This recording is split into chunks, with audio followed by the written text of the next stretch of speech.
ہے بے قرار، پیش نظر وہ نوبہار، سجدے کو دل ہے بے قرار، روکیے سر کو روکیے، ہاں یہی امتحان ہے، روکیے سر کو روکیے، ہاں یہی امتحان ہے۔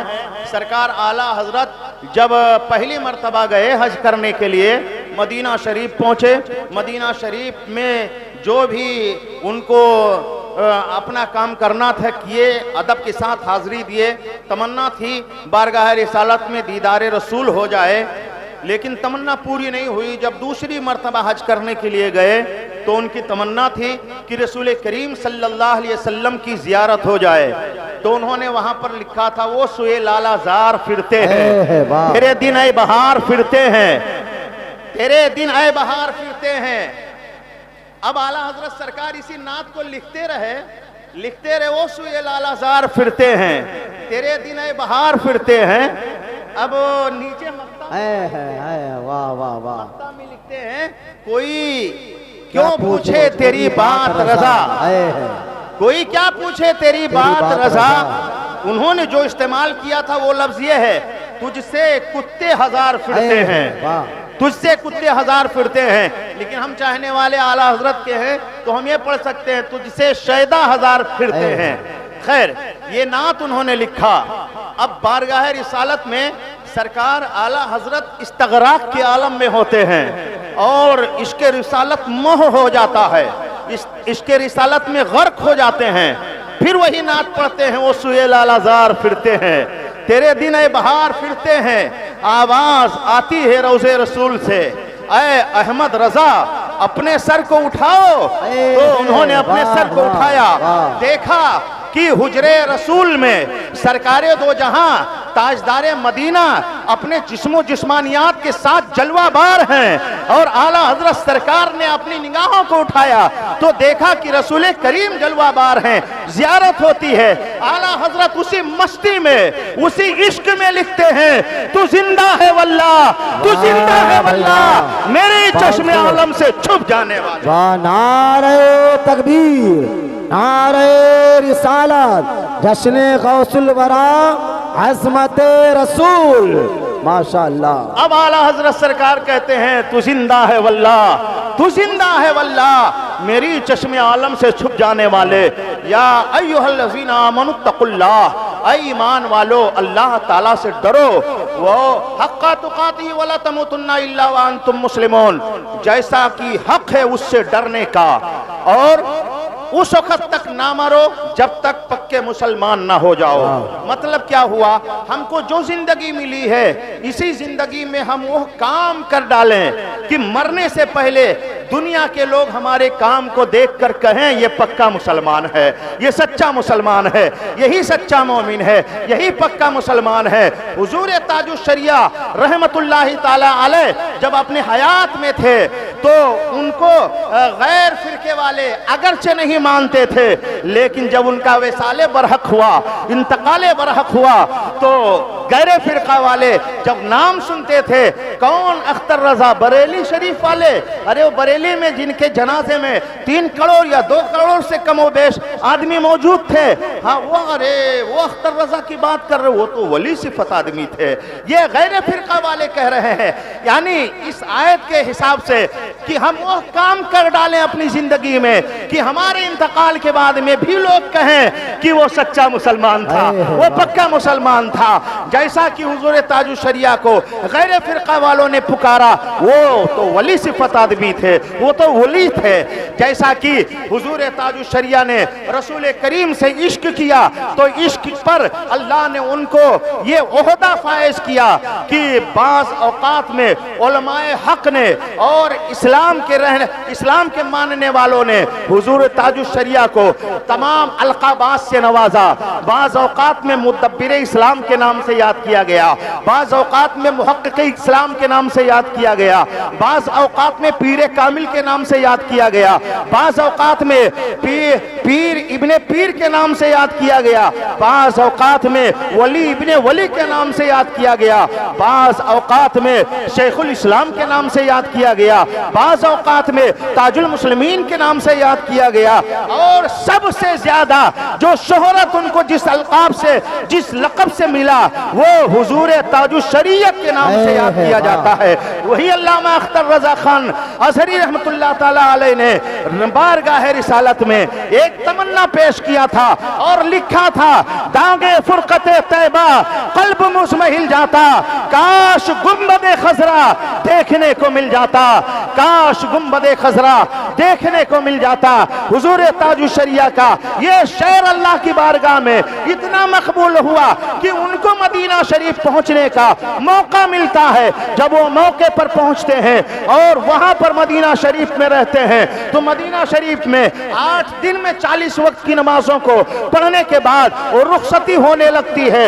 اس وقت جنت کی کیاری کے پاس میں آپ نے سنہری جالیوں کو دیکھتے دیکھتے ایک شعر لکھا تھا، دم میرا نکل جاتا ان کے آستانے پر، دم میرا نکل جاتا ان کے آستانے پر، ان کے آستانے کی خاک میں مل جاتا، کاش گنبد خضرا دیکھنے کو مل جاتا۔ وہی حضور تاج الشریعہ ہے۔ آج موت کی دعا مانگنے کی سب تمنا کرنے لگتے ہیں، باپ بیمار ہو جائے، بیٹا بیمار ہو جائے، دوا کرتے کرتے تھک جاتے ہیں تو کہتے ہیں اللہ اس کو موت ہی دے دیتا تو ٹھیک تھا۔ موت کی دعا مانگنا جائز نہیں ہے، کسی بھی مسلک میں موت کی دعا مانگنا جائز نہیں۔ ہاں، موت کو یاد کرنا، بار بار یاد کرنا یہ جائز ہے۔ اب چلو حضور تاج الشریعہ سے پوچھا جائے، اے حضور تاج الشریعہ، آپ کو دنیا اسلام نے تاج المسلمین کے نام سے یاد کیا ہے، آپ کو دنیا اسلام نے قاضی القضات کے نام سے یاد کیا ہے، آپ کو دنیا اسلام نے تاج الشریعت کے نام سے یاد کیا ہے۔ حضور آپ ہی اس سوال کا جواب دے دیں، آپ ہی اس مسئلے کا حل فرما دیں کہ وہ کون زمین ہے، وہ کون سا شہر ہے جہاں پر موت کی دعا مانگنا جائز ہے۔ تو حضور تاج الشریعہ نے جیسے ہی اس سوال کو سنا، اپنے اسی نعت میں ایک شعر بڑھاتے ہیں، موت لے کے آ جاتی زندگی مدینے میں، موت لے کے آ جاتی زندگی مدینے میں، موت سے گلے مل کر زندگی سے مل جاتا۔ نعرے تکبیر، نعرے رسالت، مسلک اعلی حضرت فیضان حضور تاج الشریعہ، نعرے تکبیر، نعرے رسالت۔ موت سے گلے مل کر زندگی سے مل جاتا۔ اس مسئلے کا جواب اسی شعر میں ہے کہ کوئی زمین ایسی نہیں ہے جہاں پر موت کی دعا مانگنا جائز ہو سوائے مدینہ شریف کی سرزمین۔ مدینہ شریف کی سرزمین پر موت کی دعا بڑے بڑے صحابیوں نے مانگا تھا اور ان کی دعا قبول ہوئی تھی، مدینہ شریف میں ہی ان کی موت واقع ہوئی تھی۔ یہ صحابیوں کا عقیدہ ہے۔ حضور تاج الشریعہ نے لکھا، موت لے کے آ جاتی زندگی مدینے میں، موت سے گلے مل کر زندگی سے مل جاتا۔ اور آگے لکھتے ہیں جب چلنے لگتے ہیں، رخصتی ہونے لگتی ہے تو آپ لکھتے ہیں کہ فرقت مدینہ نے وہ دیے مجھے صدمے۔ فرقت کہتے ہیں جدائیگی کو، جب مدینہ شریف سے جدا ہونے لگے تو آپ نے ایک شعر لکھا، فرقت مدینہ نے وہ دیے مجھے صدمے، کوہ مانے پہاڑ پتھر، کوہ پر اگر پڑتے کوہ بھی تو ہل جاتا، کاش گنبد خضرا دیکھنے کو مل جاتا۔ اور مکتے میں حضور تاج الشریعہ لکھتے ہیں، آخر میں بہت شعر ہیں اس میں، آخر میں لکھتے ہیں، ان کے در پہ اختر کی حسرتیں ہوئی پوری، ان کے در پہ اختر کی حسرتیں ہوئی پوری، سائل در اقدس کیسے منفعل جاتا، سائل در اقدس کیسے منفعل جاتا۔ حضرات، یا ایھا الذین آمنوا اتقوا اللہ، اے ایمان والو اللہ تعالیٰ سے ڈرو، جیسا حق ہے اس سے ڈرنے کا، اور اس وقت تک ہم نہ مریں جب تک پکے مسلمان نہ ہو جائیں۔ مسلمانوں، جیسا حق ہے اس سے ڈرنے کا، اس کا مطلب کیا ہوا؟ ہم مسلمان کے نام پر اسلام کا کلمہ پڑھ لیے اور ہم مسلمان ہیں اور جوا کھیل رہے ہیں، اللہ کا ڈر نہیں پایا گیا۔ ہم مسلمان ہیں، شراب پی رہے ہیں، اللہ کا ڈر نہیں پایا گیا۔ ہم مسلمان ہیں اور زنا کی طرف راغب ہو رہے ہیں، اللہ کا ڈر نہیں پایا گیا۔ مسلمان ہے، اس کے دل میں اللہ کا خوف ہے، ہے تو زنا سے دور رہے گا، وہ شراب سے دور رہے گا، وہ جوا سے دور رہے گا، وہ غلط کام سے دور رہے گا۔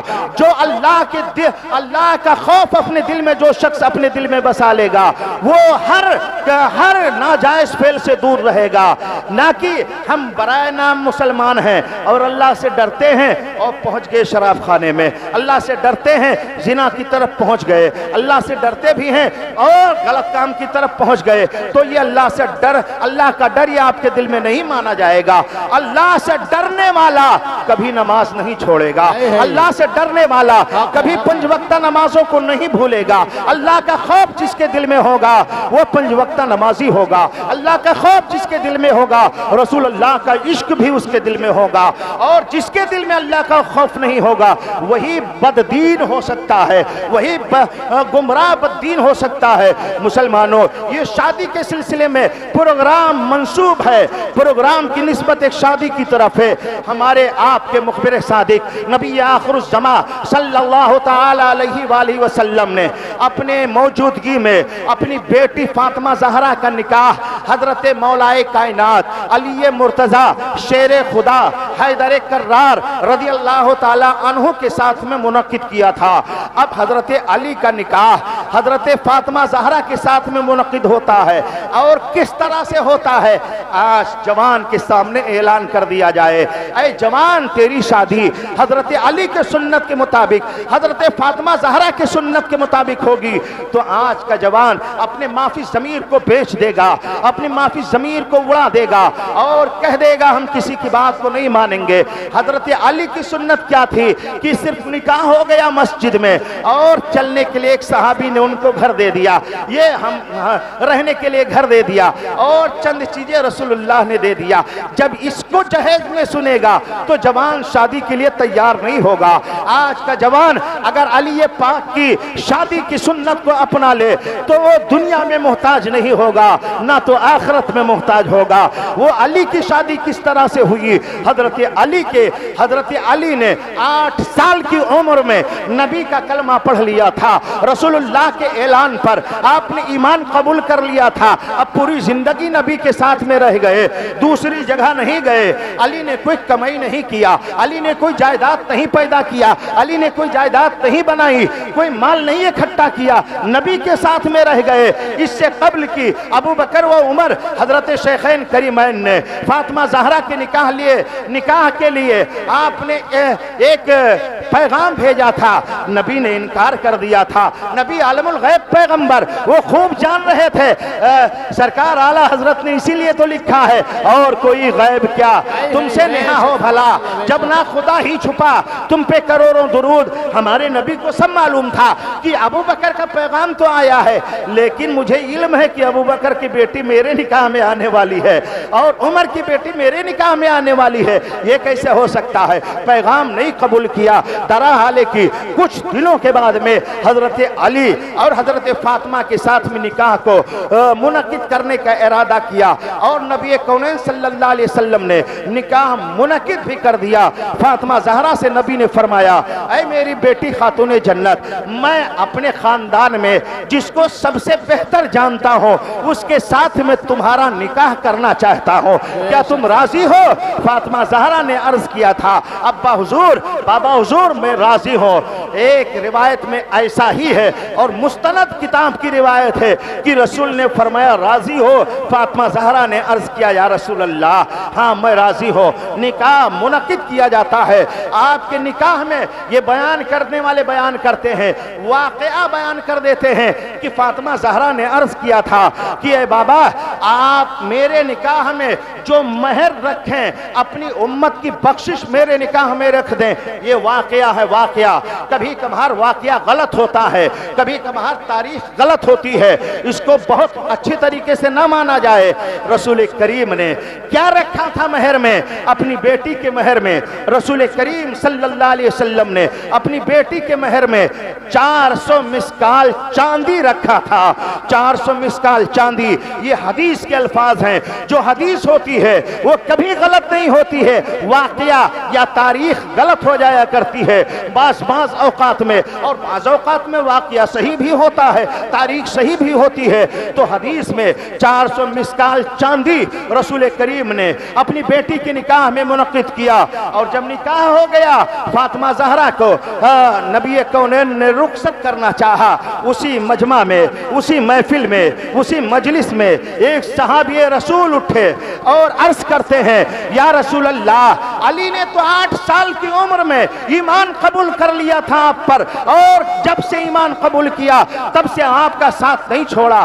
حضرت علی نے کوئی جائیداد نہیں اکٹھا کیا، حضرت علی نے کوئی گھر نہیں بنایا، یا رسول اللہ ان کے پاس میں رہنے کا کوئی مکان نہیں ہے، میں اتنے صحابہ کی موجودگی میں یا رسول اللہ میں علی اور فاطمہ کے نام سے اپنا فلاں مکان وقف کیے دیتا ہوں، علی کے نام پر، فاطمہ زہرا کے نام پر اپنا مکان دیتا ہوں، اسی میں رہیں، یہ آپ قبول کر لیں۔ نبی کونین نے اس کو قبول کیا۔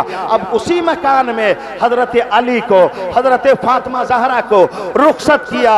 نبی کونین نے جب اپنی بیٹی کو رخصت فرمایا، اس وقت نبی نے صوفہ سیٹ دیا تھا، اس وقت نبی نے 4 پہیہ کی گاڑی دیا تھا، اس وقت نبی نے 2 پہیہ کی گاڑی دیا تھا، بڑے بڑے زیورات دیا تھا نبی نے۔ بالکل غلط، یہ سب کچھ نہیں دیا تھا۔ نبی کونین نے اپنی بیٹی کے جہیز میں کیا دیا تھا؟ آج کا جوان سن لے، آج کا نوجوان سن لے، آج کے معاشرے کے رہنے والے سن لے، نبی نے اپنی بیٹی کے نکاح میں ایک 4 پئی دیا تھا وہ، اور ایک گدا دیا تھا جس میں کھجور کے پتے بھرے ہوئے تھے، بان کی 4 پئی دیا، 2 کٹورا دیا تھا، اور 2 چھانگل دیا تھا، 2 پنچکی دیا تھا۔ یہ چند چیزیں، ایک سراہی عطا کیا تھا، یہ چند چیزیں آپ نے اپنی بیٹی کے جہیز میں دیا، اور فرمایا جاؤ فی امان اللہ، اور رخصت کر دیا فاطمہ زہرا کو۔ اب میں پوچھنا چاہتا ہوں کہ آج کے جوان کے نکاح میں، جہیز میں اگر یہ چیزیں بتا دی جائیں کہ یہی تم کو ملے گی، تو آج کا جوان اپنے سینہ پر ہاتھ رکھ کر سوچو، نہیں تیار ہوگا شادی کے لیے، تو گویا آج کا جوان بھی خسارے میں ہے، اور جو عمل نہیں کرتے وہ بھی خسارے میں ہیں۔ لہٰذا ہم کو اور آپ کو سب کو نبی کی سنت پر عمل کرنا چاہیے، اور جو جوان نبی کی سنت پر عمل کر لے گا، فاطمہ زہرا کی سنت پر عمل کر لے گا، وہ یہاں بھی کامیاب رہے گا، آخرت میں بھی کامیاب رہے گا۔ فاطمہ زہرا چلی گئی، رات بھر وہ اللہ کی عبادت کرتی ہیں، اور چکی بھی چلاتی ہیں، پانی بھی لاتی ہیں، گھر کا کام بھی کرتی ہیں، تھک جاتی ہیں۔ فاطمہ زہرا وہ کون فاطمہ زہرا ہے؟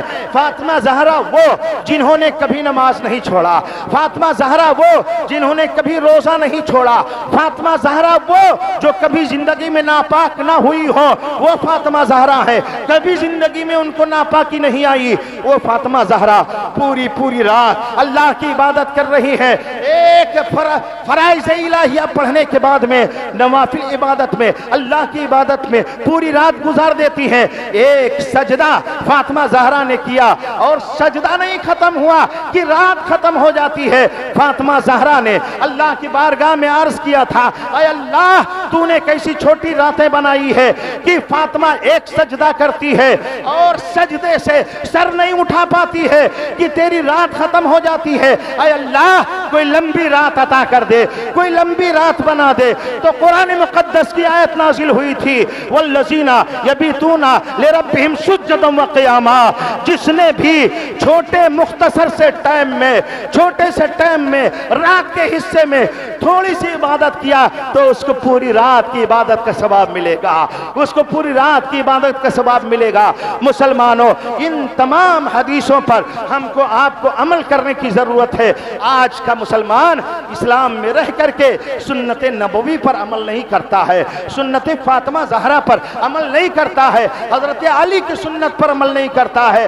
بہت لمبی فہرست ہے، اب بڑی بات لمبی ہو جائے گی، ہم اپنی بات کو سمیٹ رہے ہیں۔ یا ایھا الذین آمنوا اتقوا اللہ، اے ایمان والو والو اللہ تعالیٰ سے ڈرو جیسا حق ہے اس سے ڈرنے کا، اور اس وقت تک نہ مرو، مطلب مرنے سے پہلے ہم وہ کام کریں کہ دنیا کے لوگ کہیں کہ یہ پکا مسلمان ہے، یہ سچا مسلمان ہے۔ لہٰذا ہم اس وقت تک ہم اس وقت یہ کام کر پائیں گے جب پکے نمازی ہو جائیں گے، پکے دیندار ہو جائیں گے، تب ہم کو دنیا کہے گی یہ سچا مسلمان ہے، پکا مسلمان ہے، اور دل سے رسول کریم کو ہم مانیں گے تو لوگ کہیں گے سچا مسلمان ہے، یہ پکا مسلمان ہے۔ اللہ کی بارگاہ میں دعا کرتا ہوں اللہ اپنے محبوب کے صدقے طفیل میں ہم کو آپ کو اہدنا الصراط المستقیم پر عمل کرنے کی توفیق عطا فرمائے۔ جو شادی کا یہ پروگرام ہے اس میں خوب اللہ غیبی امداد فرمائے، اپنے حبیب کے صدقے میں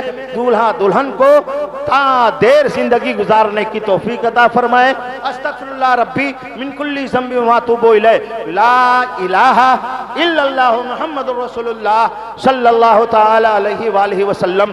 بڑے غور سے سن رہا تھا زمانہ، ہم ہی چل دیے داستہ کہتے کہتے۔